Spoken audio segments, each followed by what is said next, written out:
When I first started, I was like, I work for myself now. I can do this anytime I want. I can do it on the couch. I can do it like 9 p.m. And that was just not working for me at all. Like, I think like to be creative, you have to kind of be a bit pragmatic about it. I have to like schedule in like creativity, and I do have to like treat myself right and make sure I'm in the right frame of mind and this kind of stuff. Creativity is more of like a choice, I guess, than like, it's not just this like dream world you like end up in. It's like, no, I've got to do this, so I've got to do X, Y, and Z so that I can allow myself to be creative.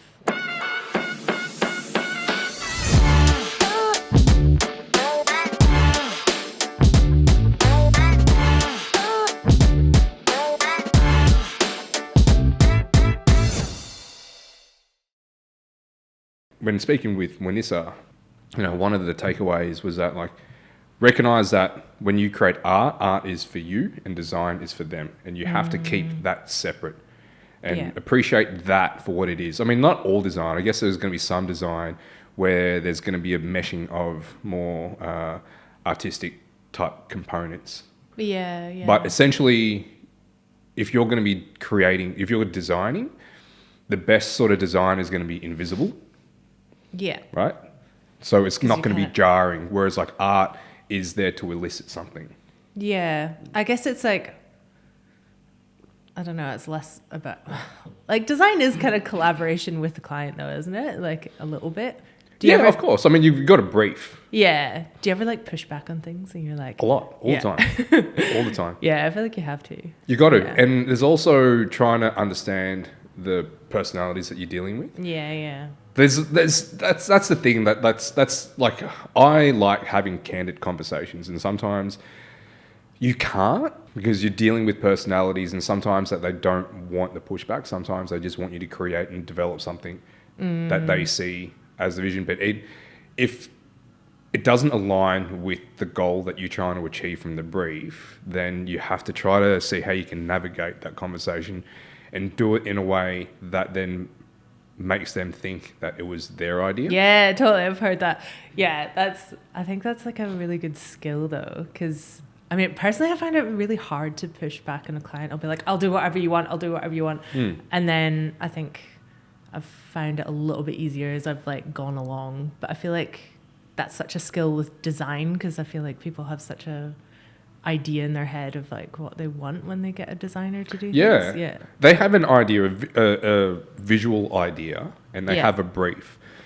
And sometimes they don't necessarily marry up. So you can create something that matches visually what it is that they've asked for, because sometimes I'll give you, say, I want this, I like these type of designs. I like these brands. Can you emulate something like this? But like, well, okay, but it doesn't necessarily reach the audience in the way that you want to. They have a different audience. They have a different set of values. So I get that you like it, but if it doesn't resonate with what you're trying to achieve, then why would we go down that way? And that's not the conversation, but this is what I'm thinking, right?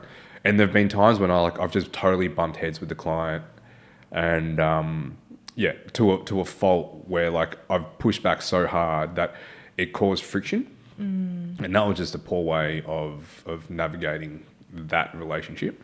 Yeah, I guess that's just learning though as well, like where the boundaries are, I guess. Yeah, exactly. And it's different from client to client. Yeah, totally. Yeah. Yeah. I think like with what you do though, because yours is more artistic, more illustrative, they're not going to ask you to change your style. They've approached you for a particular style, for a particular aesthetic, right? So they're not going to say, can you do it in this particular way? Can you change this up? I mean, I'm sure they do. Yeah, I think I actually had that really recently. I was doing like a book. Every brief that I got, they were like, oh, can you do it in this style? And they like had picked another one of my illustrations. I was like, oh my God, am I working in like 20 different styles? And like, yeah, that was like a big thing recently that kind of made me freak out. And like, I just thought I had to like hone in on my style a lot more, because I don't know, I thought it was just like confusing people, and they were asking me to like do like what I felt was like something that like completely different from the last piece I made for them, if that makes sense. Oh, so there's just no continuity. Yeah, like within my own work, and I was like, oh shit. Like, Do you get clients that would just go back to stuff that you've done a long time ago? Yeah, because you would have evolved since then, yeah. and they said that 5 years ago you created it. Well, in your case, it wasn't even 5 years ago. It wouldn't have been 5 years. Let's say like 3 years ago, you created this piece. Yeah. Can you create something like this for us?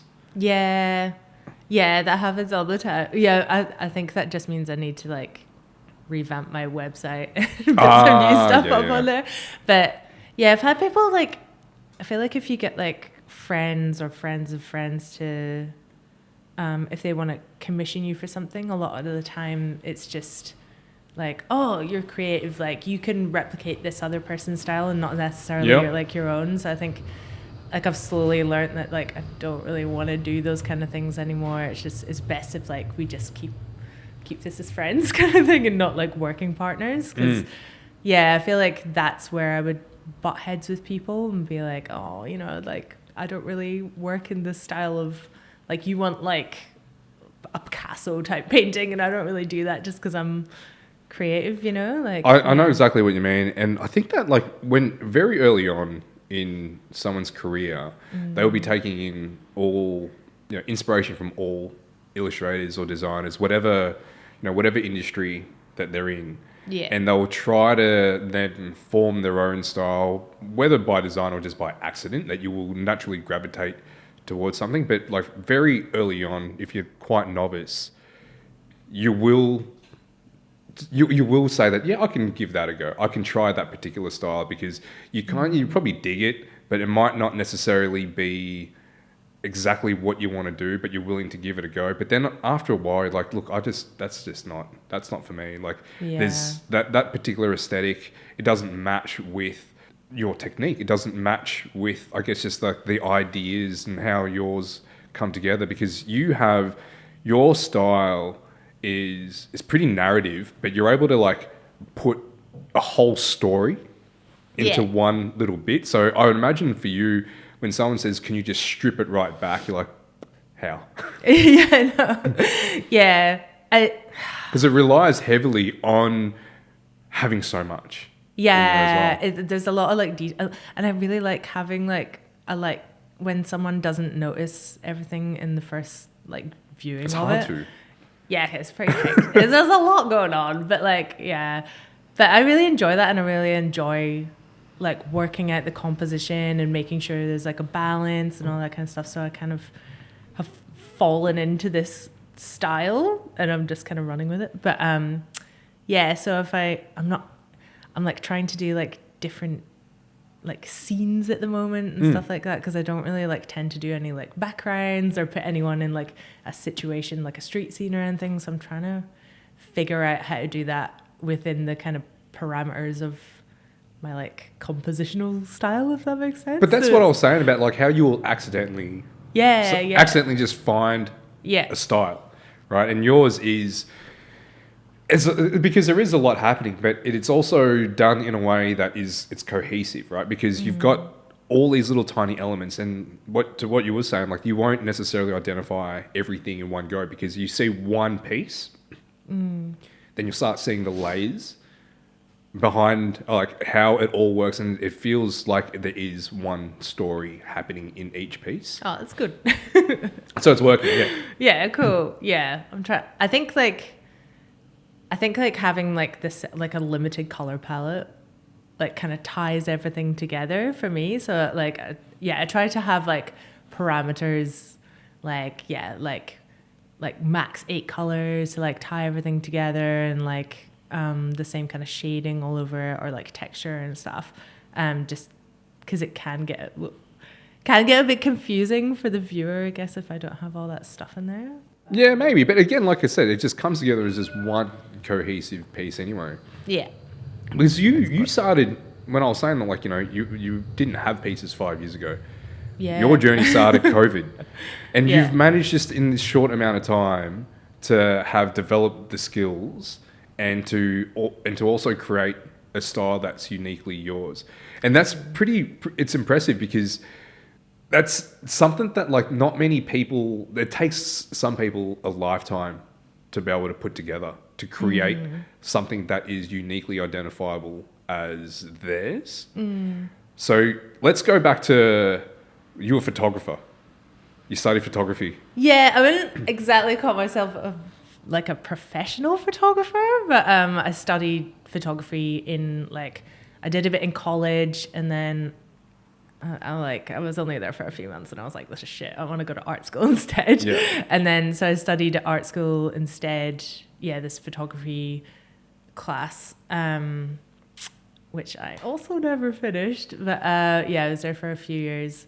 But I only ever did like a couple of professional photography jobs, and then I kind of dropped it. It's like, that's not it. I don't want this. Yeah, I just got like swept up in like hospitality and like working in bars and cafes and restaurants and stuff, and I just like, I don't know why, I just like totally dropped like everything creative and did that. But I still like loved, like I was still like all the time like collecting things in my mind, you know, like I was like I loved like going to art galleries and like seeing stuff and being inspired by things. I just kind of dropped it. Like there was that disconnect. You could get inspired, but then no outlet for that. Yeah, totally. Yeah. And just kind of like, I don't want to say the fire went out, but you know what I mean? Like I just kind of like shelved it for a little bit. But sorry, I just totally, you were saying something and I was no, like... that's so were you before photography, were you drawing much at all? Yeah. I always like grew up like drawing and stuff. And in like the art school course, like the first year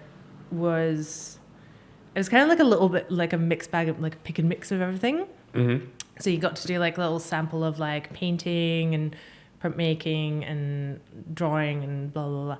Like still life drawing. Yeah. I was going to be like, what do you call it when you draw the naked people? Naked people.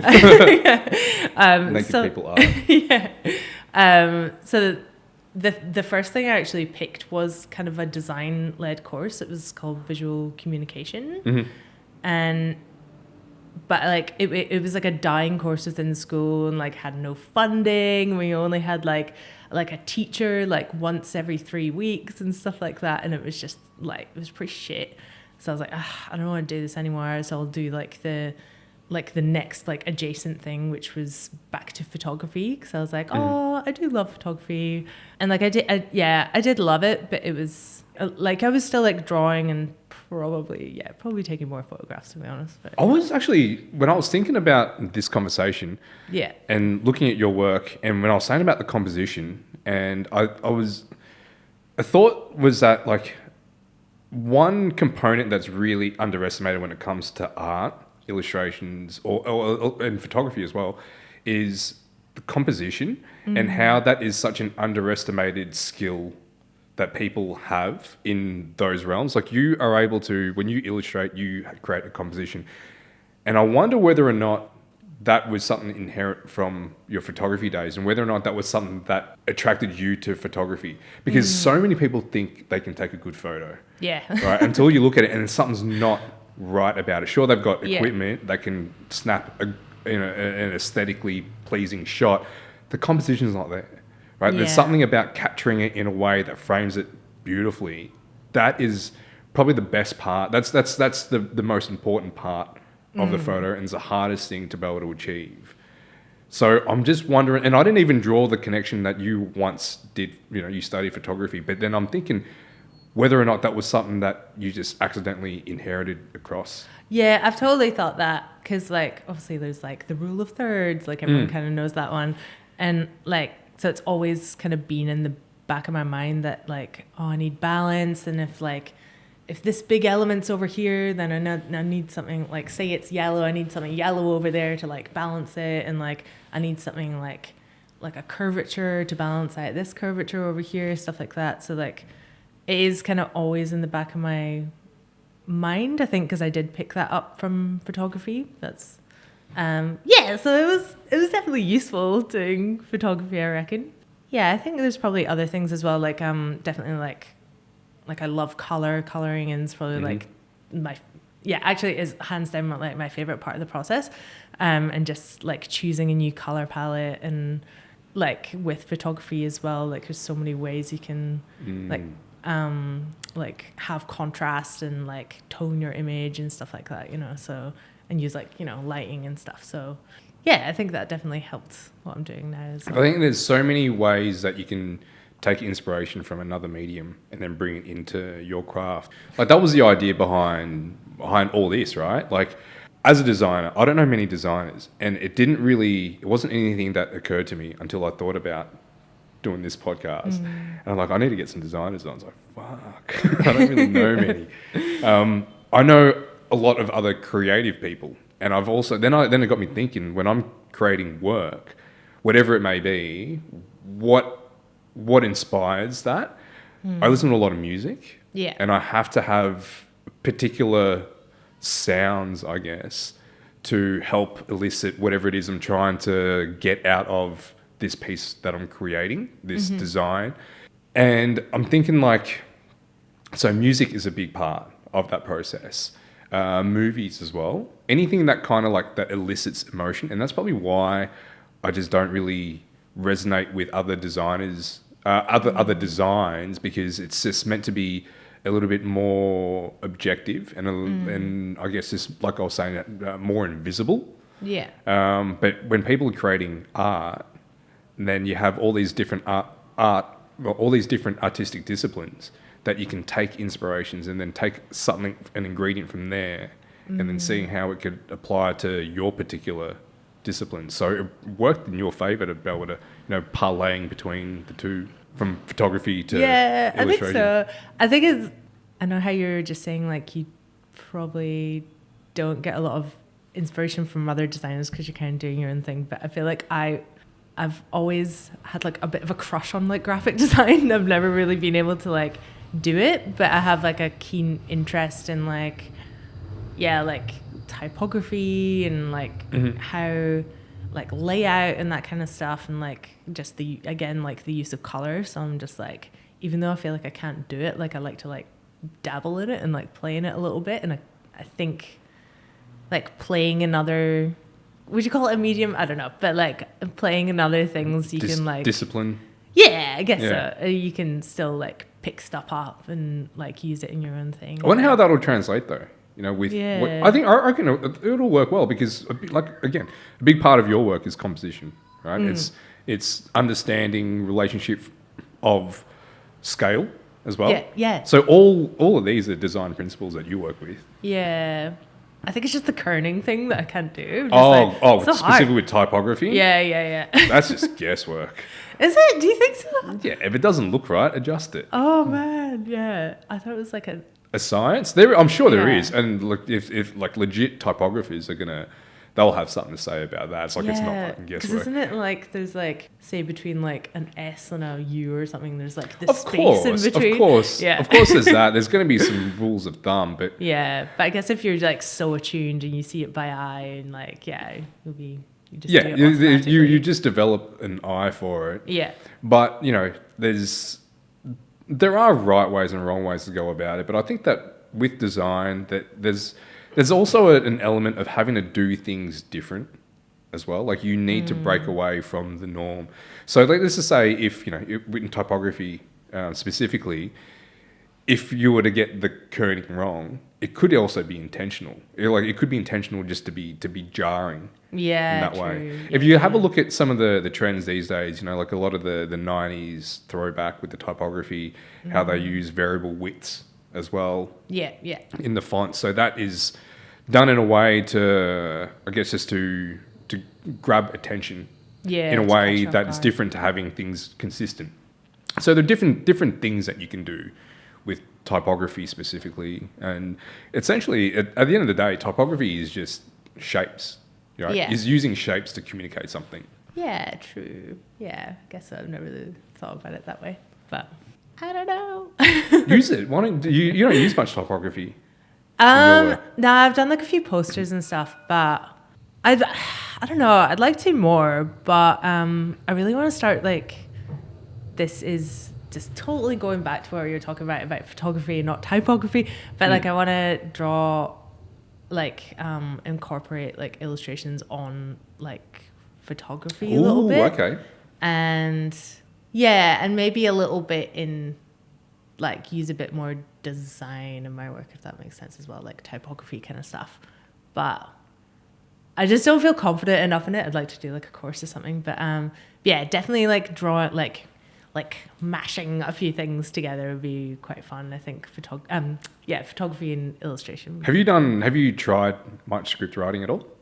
Yeah, I've got like the whole thing, before I moved to New Zealand, I really wanted to become a sign painter. That was like my thing. And I was like going left, right, and center trying to find someone who would give me an apprenticeship.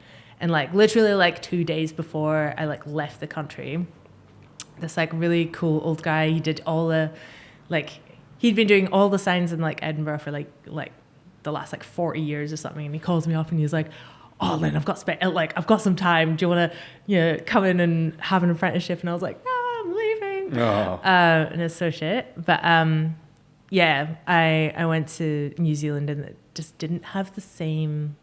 I don't know. I couldn't find anyone to like do an apprenticeship over there with. So yeah, I just got like really into like the whole script writing and stuff. And I got like the calligraphy stuff, and I got like the fancy paper and all that stuff. Like it's really fun, but I just really like doing it with the brush. Yeah. And like the mahl stick and stuff. Like it's so cool. Like I'd love to do it on like glass and stuff like that. It's really fun. But it seems like such an easy thing to be able to practice, right? Because you could just give it a go, no good, wipe it down. Yeah. I think like even on glass you can just like wipe it off with like terps and stuff. But it's just, I don't know, there's something really fun about it. Like because it looks like it's all done in like one stroke, but then it's like, you know, you have to like match the join of like this. Like obviously I'm no expert, but I've like done a couple courses in it. I don't know, something like really like... That would be something interesting to be able to layer into your work. Yeah. Because I do a lot of like digital stuff. I love doing like the tactile, like real, Painting. Real painting, even though I was saying to you earlier, like I'm really crappy at like painting small stuff. Like I can only really paint murals comfortably. But like I love kind of rolling my sleeves up and like getting a bit grubby and that kind of thing. So yeah, it's fun. I guess like, it's whatever floats your boat. Like if your artwork is just so heavy with color blocks, right? Like it's relying on textures for the details, rather than actual details. So it's something that like it just works with what it is that you're doing, and it might not necessarily be adding more details. Might not necessarily be something that works with what you're trying to achieve anyway. Yeah. When you started illustrating again, when you did that course, were you going in already with a particular style that you were trying to develop? Or was this just like, I'm starting from scratch, I'm just going to try to just to see what comes of this? What I was trying to achieve, it was like really like masculine kind of, it's like pretty different from what I do now actually. It was just like really like thick, like not dissimilar to like traditional tattoo kind of stuff, I guess. Gotcha. Or like that kind of mixed with like old Japanese paintings and stuff, like that kind of like thick outline kind of style, and like exaggerated proportions and stuff like that, which I still kind of do. But it was like very, very different. I was drawing lots of skulls and like that kind of stuff. So like it was cool in my course because like all the teachers were like, all right, what are you trying to achieve here? And they showed us exactly how to achieve that look. But then obviously they were like, do not copy this person. We're only showing you how to do this just so you can, take that information and make your own work kind of thing. And like, I think that was cool to do. And like, I still kind of like try and figure out like how people made stuff, if that makes sense. And then you kind of like learn stuff from that. But like I didn't really like set out to do what like I'm doing now. And I just kind of, I fell into that kind of style because one of my friends asked me to paint a mural and I'd never done it before. And it was, it was like this enormous mural. It was like, oh my God, it was like 40 meters long or something. Actually, I can't remember. It was huge. And it was also like up really high. So it was like on the top of, do you know Welcome to Thornbury? Yeah. Yeah. Oh, okay. So it was like in their kind of bar area. And it was like above like all this fixed furniture on the top like third of the wall. So like we had to like in the indoor space? Yeah. Okay. And it was also on like bricks. So it was like it was just really, really difficult for, like first mural. And I also had to paint it over like 2 days. So I was like, so I had to figure out a style that was like, big and bold enough that it would like work on the brickwork and you could see it from like far away. And I was also like a student, so I didn't want to spend too much money on paint. So I was like, I'll get like a certain amount of colors and started working within a limited palette. And I was like, oh, this kind of works. And obviously I'd like been taking in inspiration of kind of the same sort of vibe as well. But I just kind of totally fell into that as like a little experiment. And I was like, oh, this kind of feels like home to me. Like this totally works. And I felt like I was like my mind was kind of like running away with all these other details I was trying to do with this other style. I kind of really enjoyed like the kind of like the skull kind of style, I'll just call it. And this, because it had so many like parameters to it, I managed to make it all look cohesive, if that makes sense. Is that making any sense? Yeah, no, I get it. Sorry. So yeah, that's kind of how I fell into that style, and then I just more out of practicality rather than an evolution. Yeah, kind of.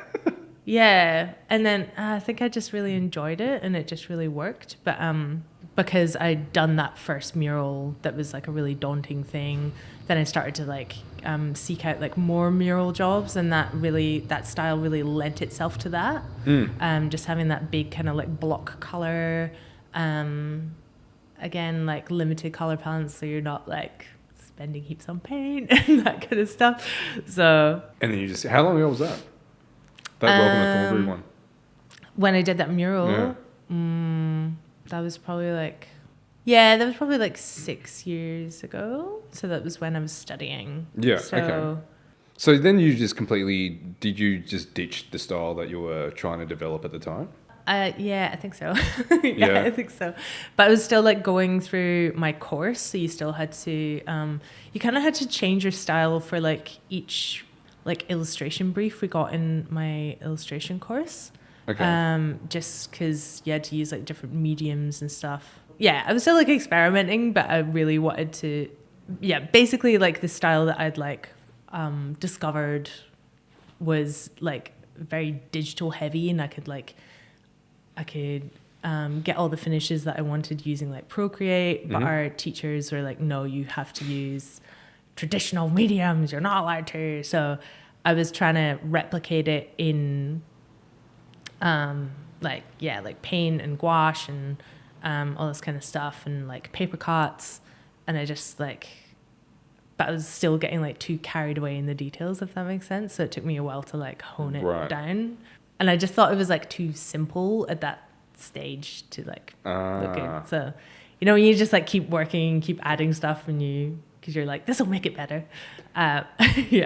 It's that balancing act. I was when I had Sahil Roy on the podcast, and he is at this point in his journey where it's about now stripping things back, because he started off as graffiti artist, as a street artist. Yeah, cool. So his artwork at the time was just so much going on, right? Like a lot happening, and then it kind of just evolved from there to the point now where it's like, okay, you have to then start looking at what isn't helping the artwork and start removing things from there. And it is that constant balancing act as well, isn't it? It's like you want to just add more, and you feel like adding more is going to give more to the artwork. But then at a certain point, you're like, this is actually degrading what it is I'm trying to do. So now you got to start paring things back. Yeah. And trying to find that sweet spot. I started doing that again recently after that book I was talking about earlier, and they were like, do it in this style, in this style, in this style. And I'd realized I'd been experimenting with like this kind of like airbrushy type texture, like in my digital illustrations, and it like they'd gone from being like quite flat to like just like almost like 3D, and I was like, no. Like, yeah, I've noticed that there was some like the gradients you were incorporating some gradients. Yeah. You don't want that? No, I love the gradients, but it went from like, I don't know, I just like took it too far, I think, and I just wanted like, I want like a middle ground between like being flat and like being like a fully rendered, like almost realistic type thing. So I still want a lot of like grit and a lot of texture and a lot of gradient and color, but not like the highlights and the shadows and having to figure out where all those go, and it just got a bit too hectic there for a while, but it was just experimenting, so that's all good. But I thought it was interesting when you were saying that your style started off digital and then you then took it to paint, where to me, I look at it and I thought that you would have started off as the illustration started off as paintings first, because of just the way that the color blocks work. And I would have thought that that's where you started off, and then you would take it to digital and try to recreate that style in a digital format. I wouldn't have considered the other way. Nah, I always do. Yeah, I know it's like kind of cheating, but I always do like digital for like, even in this like painting that I'm doing at the moment with the skateboard. I'll like figure out all my colors like digitally, and then I'll like replicate it like painting it, because it's just so much easier like doing everything digitally first. For sure. Yeah, it's just can like play with you just like move things around really quickly and like change things. It's just awesome. So my head goes there straight away as well. Like I'm starting to get back into painting, so I bought this set, a whole bunch of different paints, like 50 different colors, and I'm like, okay, I'm going to start experimenting with, I guess, just layering and whatever compositions and trying to pair colors up, contrasting and complementing, all that sort of shit. But then my first thought was that, all right, I'm just going to eyedrop all these colors, have a digital, have it in Illustrator and Photoshop, and then just start creating what I want to do first digitally before I start painting it. But then I'm also thinking, I'm not going to be able to create it digitally and then translate that with a brush, because I just don't have that technical skill with the brush yet.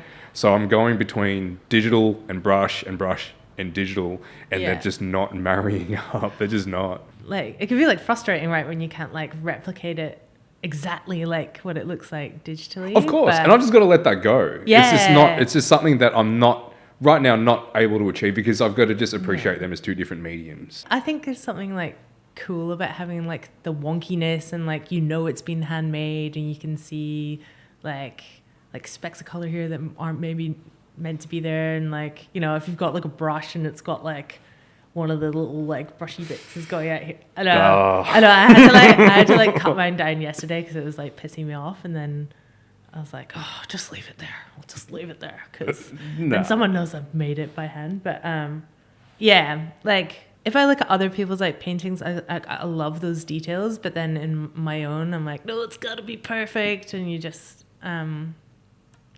I don't know. You just kind of got to let go of that a little bit and like let yourself enjoy it. But if you're doing murals, that stuff's not going to get noticed. Oh, anyway. Totally. I know, but I'm still like, if I'm painting I'm probably pretty like hard to work with. Not that I'm like a ball buster or anything, but like when I have like people helping me out, and I'm like, guys, you gotta have like really crispy, clean edges, all right? And I'm like that's like one thing I am like a bit of a stickler about. I love like, I just like, I don't know, I like stepping back and just seeing like it just looks like crisp. But it looks like a vector file. Yeah. But like up close, like I'm getting like more comfortable with it being messier up close, because I'm like, like unless you paint murals yourself, like no one's like, you know. Do you work with a team when you're throwing these murals up? Not like the same people every time, but I've done a couple by myself, and it's like drudgery. It's so shit.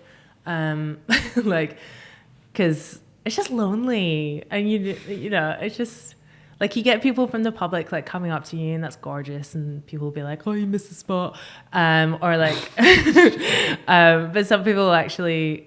Like, I don't know, I've had people bring me food and like just have a chat, and it's just really nice. But that's just small like moments of your day, and the rest of the day you're just alone, and it's just sad. So like it's good to have like a partner in crime kind of thing.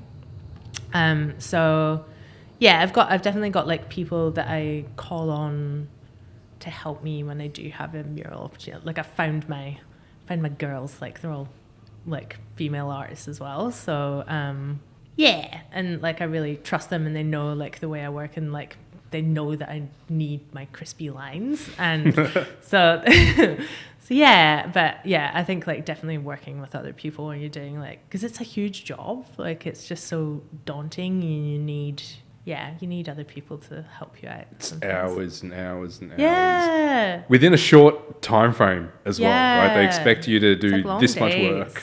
Totally. Yeah. One of my last murals as well, like I had a real freak out because I had to use, like a scissor lift. Oh, yeah. And yeah, like I'd done my scissor lift training, blah, blah, blah. It was all fine. But the scissor lift that got delivered to the site was like fucking enormous, and I was like, oh my god, this is like 10 times the size of the one that I was on, and I was just so overcome with like fear of it. I was like, I can't do this. And I like initially I was going to do the whole wall just by myself, and I got like bogged in just like trying to get the, and you have to operate the scissor lift by yourself as well. Which is might just do that by yourself. Okay, all right. Because I think you're meant to have a spotter, but anyway. But so I like called in like last minute, like I think I just went on like Instagram, and I was like, I need some help. Like if anyone can help me out with this mural, blah blah blah. And I got these like 3, like one of them I know quite well, but 3 amazing women to help me. And this girl Nikki Toldy, she's amazing. She was just like a machine on the scissor lift, and she knew exactly what she was doing. She was absolutely fearless, and I just like totally like I just needed that. Yeah, and she was just they were just such pros, and they were like, but they were also like, it's your mural, we'll just do things the way you want it to be. And I can't remember the question, but I just wanted to. Are they artists in their own right as well? The other painters that you get working with you? Yeah. Oh, totally, absolutely. And you guys all collaborating and just doing all this sort of shit with each other, like helping them out. I haven't really helped other people out in a mural, but I'd love to. But I just did one with another like Footscray artist called Jess Blue. Mm-hmm. Jess W. I never know how to say it. Anyway, but we just like collaborated on like a mural design and mural painting together, and that was like the first time I'd like properly like collaborated with someone on like the whole way. So that was really fun. It was like, where is it? It's in South Kingsville. It was a community centre. Oh, okay. So not far from home. Yeah, not far from home. Yeah. Yeah, it was like a 15-minute drive.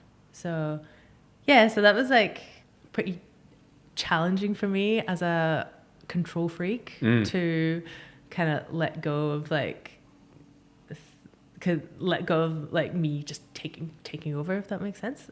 Because it was a collaboration, and it turned out amazing. Like it was really cool to see like what she would make from her perspective and what I wanted to make, and we both had totally different ideas, but how we did manage to work together and make it cohesive. And I think like in a pursuit of creativity, right, there's always that push and pull. I love seeing collaborations. I think when you're able to create something else, right? So that even like, so for example, in this podcast, I was thinking about how there are going to be ways beyond the podcast, like seeing if there's going to be avenues where I can create or bring together a team of people.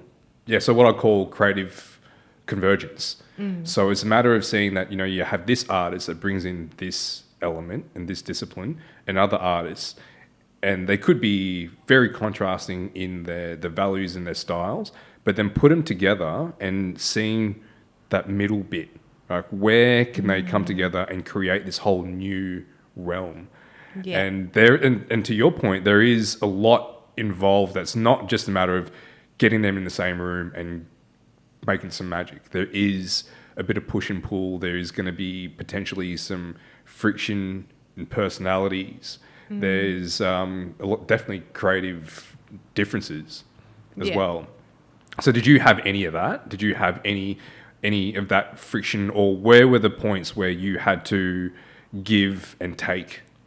I think we both felt that a little bit in the beginning because I don't think either of us had really done it before. I think like coming up with the initial design because we didn't really know how to really go about it, and then we kind of came up with like an idea of like, all right, you draw X amount of things that you find in like the list of flora and fauna from the area. So like you draw like 30 things, I'll draw 30 things, so we'll kind of mash them together. 30 things? Yeah, it was. I can't remember how many. Oh my god. Yeah,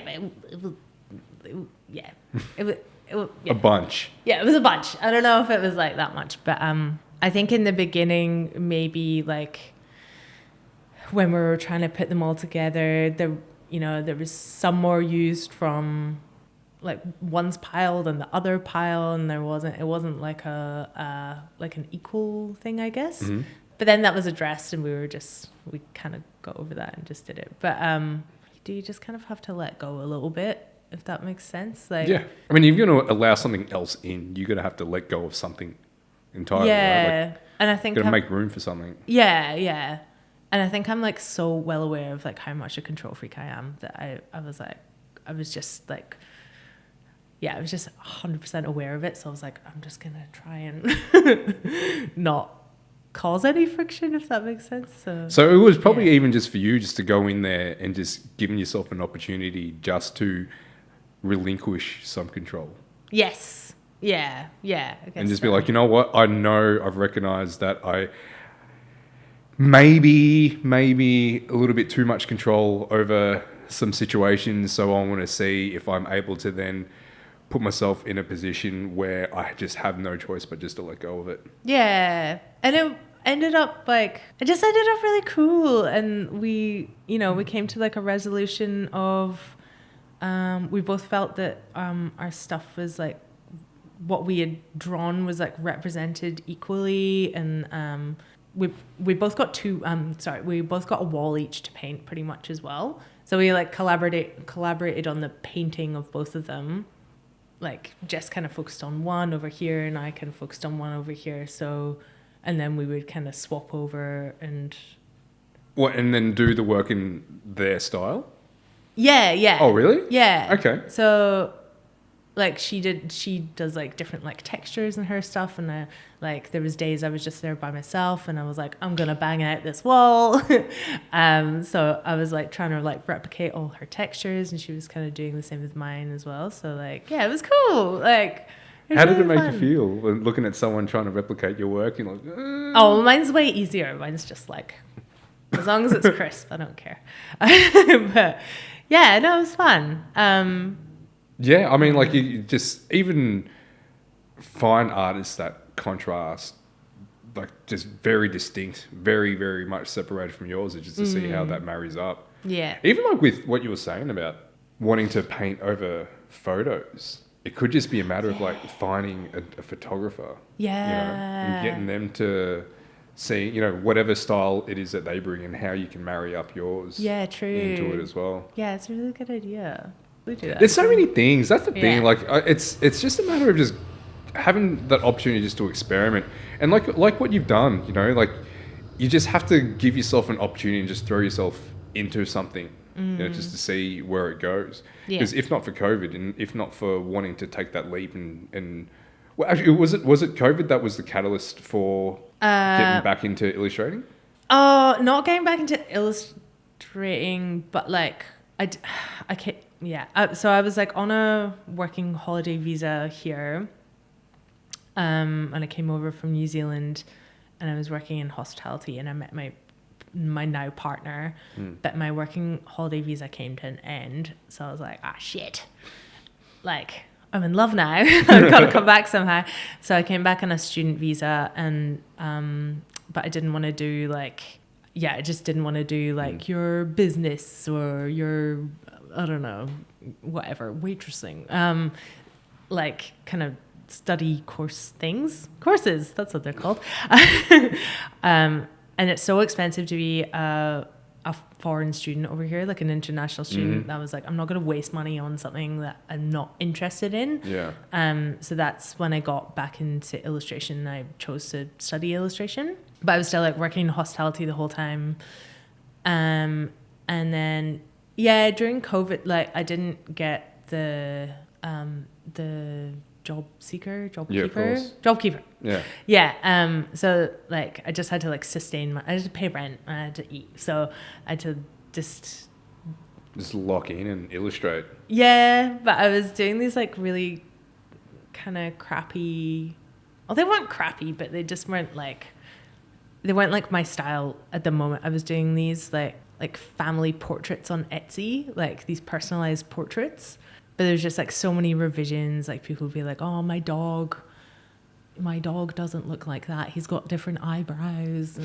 And, like people get obviously like really particular about like people they see every day and people they know really well. So that was quite challenging. But so like that's kind of how I was making like my first.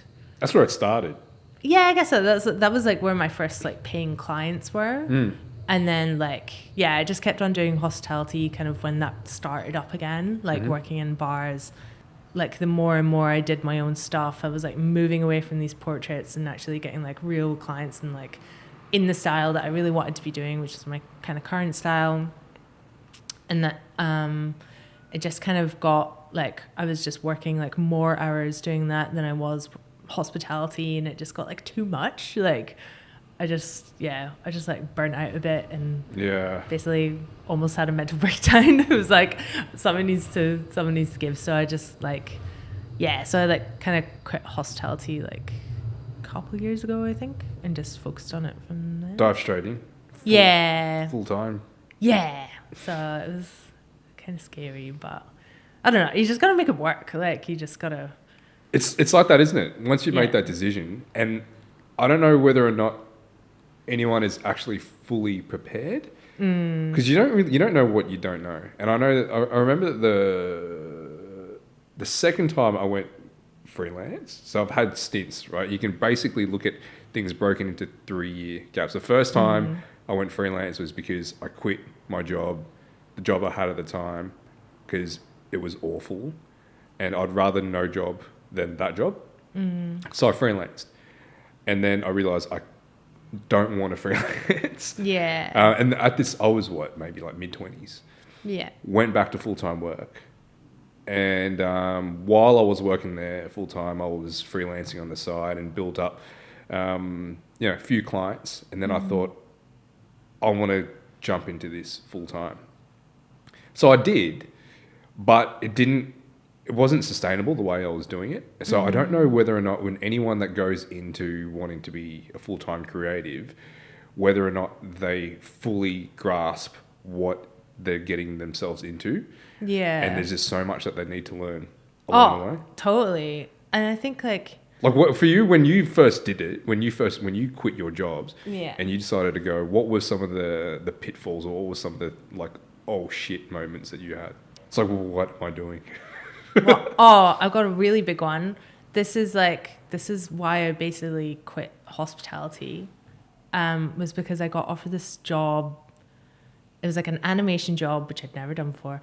And it was like, during COVID, I got offered this animation job for a very well-known ice cream company in Australia. And I was like, I could do that. I'll take it. And it was like a really short time frame as well. I think it was only like 6 weeks or something. And they wanted they didn't want me to do the animation, but they wanted me to do illustration for animation, which is like I know how to do it now, but you have to like be like, oh, if this arm is going to move, you have to draw it from like behind the torso so that when it moves, you won't see that joint, blah, blah, blah. I had to develop like 30 different characters that all look different, and it just like I just got so overwhelmed, and I was like, I've bitten off more than I could chew, and I definitely like I thought I could just like learn on the job and do it, but I was just really, really unprepared, and that kind of taught me a huge lesson that I just needed to be a bit more like confident in what I was doing before I like said yes, because at the time I was just saying yes to everything that came in just to like get that experience, but that was a big hard lesson for me, that I needed to like learn more about a specific field before I said like yes. So it was that was tough. I had to like quit that job, like the animation-y job. Oh, you had to bail on that one. Yeah. Wow. Because I just worked myself into like such a bad mental state, basically. I had to quit my my bar job because I went in one day and I just started like bawling my eyes out because I was just so stressed about it. This huge job that I didn't know how to do, and it was just like I just couldn't sleep or anything like that. So yeah, that was hard. I've had so many, and I feel as though that they just constantly happen as well. There's very few situations that I go into and it's smooth sailing. Yeah. You know, so even like you learn so much from jumping in. It's just that leap of faith. But I don't think there's any way that you could be I don't think there's any way you could be fully prepared for it, because you don't know what it's actually like until you do it. And you just got to go in with this bit of confidence. You've got to be a bit delusional thinking that you can make this happen, because if you were to really think about, oh my God, I need to figure out how to get clients, then I have to figure out how to do my accounts. Then doing all the invoicing and, you know, having to build relationships and build a network. Then you're just like, oh my God, fuck that. It's so much work. And if you knew all these things at the start, you're not going to want to do it. Yeah, I do think so. So it's probably a good thing that we don't know what it is we're getting ourselves into until we just get in there. Yeah, until we just get in there and fuck around to find out. Yeah, I think as well. Like when I first started, I was like, I work for myself now. I can do this anytime I want. I can do it on the couch. I can do it like 9 p.m. and that was just not working for me at all. Like I think to be creative, you have to kind of be a bit pragmatic about it. And it's almost like you said you're training for your marathon, and you have to like, you know, you have to be pretty strict with your schedule and your diet and that kind of stuff. And I feel like for me, like I have to like schedule in like creativity, and I do have to like treat myself right and make sure I'm in the right frame of mind and this kind of stuff. 'Cause I get like really, really anxious. Like I have really bad anxiety, and you just can't really be creative if you're in a bad mental state like that, for me personally. So I figured out pretty quickly I have to like take better care of myself, I guess, and just make sure I'm all good and kind of getting better at this, but try and stick to a schedule of like going to bed every like the same time every night, and like getting up early and just doing a bit more like I don't want to say it, but like self-care, you know. Of course. I mean, it is what it is. That is.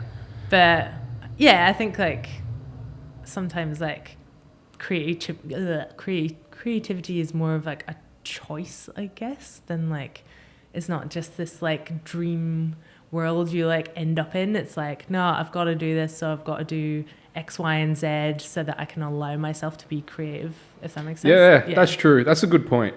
Yeah. That is a good point, because you can go in naively thinking that it's just going to be, wow, I get to do this anytime I want. Yeah, yeah. But then, yeah, you're right. Like there are certain behaviors and actions that you need to align. Yeah, right? Like in order for you to have the space to be creative, then how are you going to create? How are you going to allow that that window? Yeah. Yeah, a couple of weeks ago, I had this brief.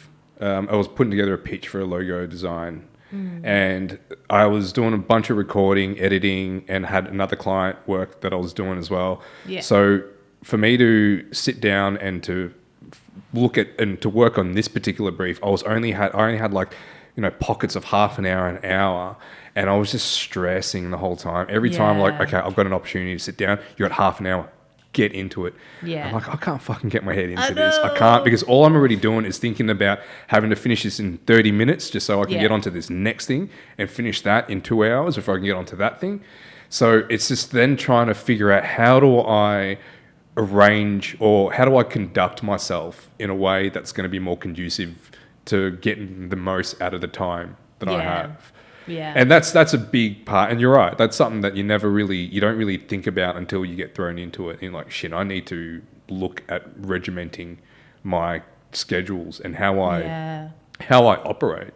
Yeah, it's been pretty big for me because I'm just not a very, like, I'm late for every single thing in my life. It's a miracle I was on time today. You were bang on to the minute. Like, my partner's always giving me grief about it, and I'm just not a very, like, conventionally regimented person, I guess. So it's been like a really hard pill for me to swallow that this does work. And I'm like, oh, exercise makes you feel good. But yeah, it's like, oh, all these people weren't lying. Like, this actually does help. But because I think, like, I've read somewhere that, like, your brain is always trying to make shortcuts, right? So like the less things that it has to think about, then the more just brain power you have. So it's like, if you're getting up at like 6 or 7 or whenever you get up every day, you just like naturally wake up. And like, if you're having like your breakfast and then you're taking your dog for a walk, and it just becomes like automatic, and you don't have to like think, oh, what am I doing next? And it like saves that brain power for your other, absolutely, your other stuff, basically. So I think about that a lot. Like, yeah. I know that, you have bandwidth. Right? Yeah, so like it's call it, you have 100 points that you can allocate to whatever it is that you're thinking. And I'd like just to have at any one moment just the 100 points or the full bandwidth dedicated to the exact thing that I'm doing at that moment. And just to cut out as much bullshit out as well. So even something like one of the things that I've been practicing, and I used to be guilty of this, is when you're driving, trying to be as calm as possible, even when someone's going to cut you off. Because as soon as you then react to that and get on the horn, right, you've now just created a moment. Yeah. Like if you just let that go, if you had just let that go from the start, it's like, leave it, move on. Right. But now if I'm getting on the horn, I've allocated bandwidth to that particular moment, and it's just going to stay. It's going to stay. And then the next thing that I get on with, there's still that little bit that's dedicated and allocated just to that shitty moment that I had before that's affecting the other maybe like 100, the other 99%. And it's just kind of tainted and left a bit of an aftertaste. Yeah. So I'm constantly just looking at how I can remove all the shit that I don't want out of my life, and then just like only have... So that way I can just be focused, and that way I can just be dialed in and just focusing on what it is that I'm doing at that moment. That's very good. Yeah. I mean, that's a very good way of looking at it. Like, it's going to have a knock-on effect to the rest of your day. Because beeping the horn does feel good. For that moment, like, it feels really good. It's just such a reactive thing. And it's just those things, right? So when you say anxiety, and we all have it, and then like, I wonder for you, like, how does that and your art, is that something that you use to alleviate that anxiety, or is it something that you use the anxiety to propel the art? I think like the finished product is like, it was all worth it. But like, like I really hate the sketching stage when it's all messy and it doesn't look right, and that like experimentation stage. But I know it's like a necessary evil, and like that I just try. I think my anxiety makes me get through that portion just like as quickly as possible, just because I hate it so much. So I just like, because I'm anxious about it not looking right, and I'm like, what am I doing? Everyone knows I'm a fraud. Why did they give me this job? Don't they know I don't know what I'm doing? Blah blah blah. That makes me like just like churn out all these like heaps of ideas to get it over and done with. That's useful. Yeah, I guess so. So yeah, I'm trying to use it in better ways, I guess. Like, do you ever like hear like catch yourself being like, oh, you can't do that, and like, you know, like saying like bad things about your work, and I don't know. Do you ever like say that to yourself? Like all the time. Yeah. It's like, what are you doing? What are you doing? Yeah. Not so much the micro, but in the macro, I'll look at like, take a step back and like, what have you done with your life? No. Like it's such an existential thing. Yeah. But no, I get what you mean. I understand. Like doubt it creeps in so much, right? Especially when like the only way that you're going to be able to get through what it is that you're doing, like when you have a project, is that you have to do it entirely yourself. Yeah. Right. It's easy to be like, fuck, am I gonna actually gonna fulfill this brief? Am I gonna meet the deadline? I don't know. But yeah, it was funny because like last night I was, you know, when I had that talk, I spoke on that about how processes are really important, and to what you were saying about I guess just like almost like engineering your life to make everything more conducive, is that when you have processes, you can just rely on the processes rather than having to improvise a lot, because then you're dedicating a lot of energy into just guesswork, right? Yeah, if you have processes and just lean on that. Because I know that like if I'm developing a brand, a logo, I'm going to spend 99% of the time getting it wrong. And it used to be, I'll just stress out, like, fuck, I'm never going to get there. I'm not going to get there. And then bang, I got there. It's like, oh, okay, cool. Now I'm good. So it always comes together when you least expect it. Exactly. So you just got to rely that's cool. I don't have it now, but I'll get there. And just keep on going and not having to worry about it, because you have processes in place. Where you eventually get to it. Yeah, slowly learning that. It does always work out. It does. Yeah. It does. It's hard to like believe that in the moment. Other than that first big animation job, has it ever not worked out?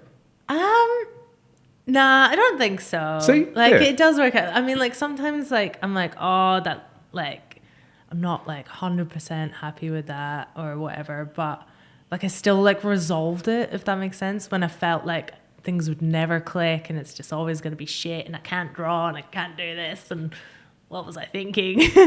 But I think the more and more you do it, like the more you can kind of like trust yourself that you will kind of get there, I guess. But, like you were just saying, like 99% of the time you're like failing, and then that last 1% you're like, oh yeah. Right. Early on when you're first starting off, you will look at that 99% of the time and like, oh my God, what am I doing?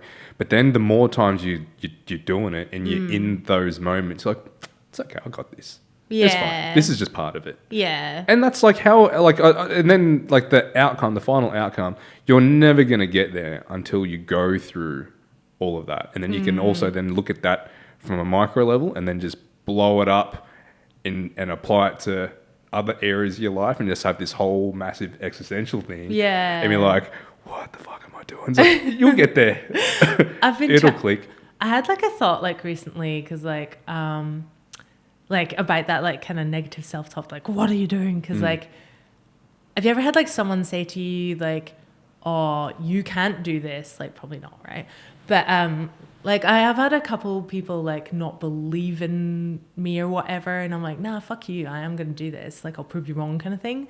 And I'm like, I say that kind of stuff to myself all the time. So I'm like, what if I could like challenge myself and show myself who's boss? But like I'm trying to put that into practice. I only really thought about it like last week, but I'm like, oh my God, I'm giving myself like all the fuels like already there that I could like prove myself wrong, if that makes sense. So yeah, I'm gonna try and do that. Yeah, the relationship with yourself is a big one. Like it's the most important. You've got to live with yourself. Oh no, it's excruciating. So you may as well like the person you are to begin with, or at least, or if you don't, then how do you become the person that you like? Yeah. And then just work towards that. And you got like I used to be so fucking hard on myself. Not that I'm easy on myself now, but I'm seeing things more from a positive light, whereas I used to be putting myself down. Now it's a matter of then just being a bit kinder. And then instead of using negativity to inspire or negativity to as a driver, now just more positive self-talk. Because it just wasn't working for me. Yeah, it doesn't work. I need to be a little bit nicer to myself, I think. You'll get there. I would like to think that, that's the thing for me. It's just more like, look, if you're gonna, especially a big undertaking like what you're doing and what a lot of other creatives are doing, going out on their own and trying to create something and to do something that's never been done, to create their own pathway for it. The only way you're going to get through that is through a lot of positivity. And it sounds so cliche to say, but it's true though. Like, how are you able to get from where you are now to this unknown spot without having the positive mindset to gear you towards that? Like, if you didn't believe you could get there, then why are you even here? I've been reading this book like Burnout recently. Have you heard about that? Burnout, go on, no. It's like, it's mostly geared towards women and how the patriarchy is why we're burnt out. So you probably haven't heard of it. No, go on. I want to hear about this. But there was like, just kind of what you were saying, they like reference this experiment where like it's an animal experiment, but there's a rat and it's like swimming. It's trying to get out, but there's no exits. So like once it like clicks that there's no exits, it just gives up. But another one, it like the other rat got out once or something, so it knows there's an exit, and even though all the exits are closed off, it just keeps going and going and going and going and going, because it's giving itself that like it has a more positive outlook, I guess, than the other poor little guy that gave up. So yeah, I don't know, that just kind of reminded me of that, just being like, yeah, I guess you will get a bit further if you're having a bit more of a positive outlook on things. For sure. I think you got to be doing something anyway. Yeah. And you've got, I like to think of it as a choice that you make as well. I mean, like, if you're going to be doing this, and I used to always see challenges as roadblocks. Yeah. And there was one thing, and this one, the way that, so I had Nathan Nankovich on, and he is an illustrator, and he put it in a way that really that resonated with me. Is that, when it's especially like, he was talking about, university students, when you first come out of uni and you decided that this is what you want to do. You want to be a full-time artist. Cool. All right. Or a full-time designer, whatever it may be. You decided this is where you want to be. And then you go along that journey. You've manifested that, you've cast that out there. And along the way, shit is going wrong. And it's just, and you're just like, what is happening? Like, what is happening here? And you think that it's not working out, but it's actually what you asked for. It's just, these are the things that you have to go through to get there. So then you could think of it as everything going wrong, or you could think of it as these are the things that I have to do to get to this end point. Yeah, failing upwards kind of thing. Failing upwards. But like you're gathering like lessons along the way. Like every time you like kind of mess something up, or like don't get it, not exactly mess it up, but don't get it like perfect, I guess. But And I kind of like that when you were saying before about when you have to close off a job and you're not completely satisfied with it. I think that's a good spot to kind of like draw the line there, because there's no, I don't think you're ever going to be completely satisfied with something. But I think that's a good way to be, because then once that job is closed, you can take that gap into the next job, and then try to see how you can close that off that little bit more. And you're not going to fully get there for the next job, but then you can take that into the next job, and it just keeps on moving the bar just that little bit more forward. Yeah. And then, just over time, with more opportunities, it just leads to growth and development. Yeah.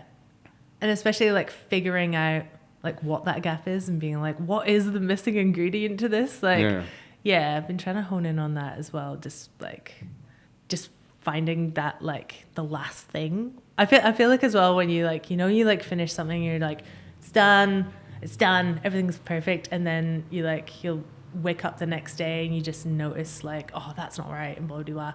And you just like, after you come back to it with like fresh eyes, you're able to just like polish it off that much better. But fresh eyes is a big one. Totally. Yeah, that always helps. But anyway, I don't know. So what are you working on at the moment? I'm doing this skateboard for Fort Hart. Yeah, they just do a lot of like exhibitions with like skateboard as the canvas. So there wasn't really a brief for it. So I just, when there's like, have you ever had something there's like no brief and you just have to make something, and it's like... As a designer, no. No, I guess true. But it's way more challenging than you'd think. Like when there's like no... yeah, for sure. Yeah, when no there's parameters, nothing to of like... course. Yeah, it's like, oh shit, what do I do? So I just kind of doodled for a long time and came up with this thing. So I've just finished up working on something for the BBC. Ooh. So that was cool. And that like... that was like an animation thing, and they were like, oh, do you want to do like animation of the still image for an extra bit of money? And I needed the cash, so I was like, yeah.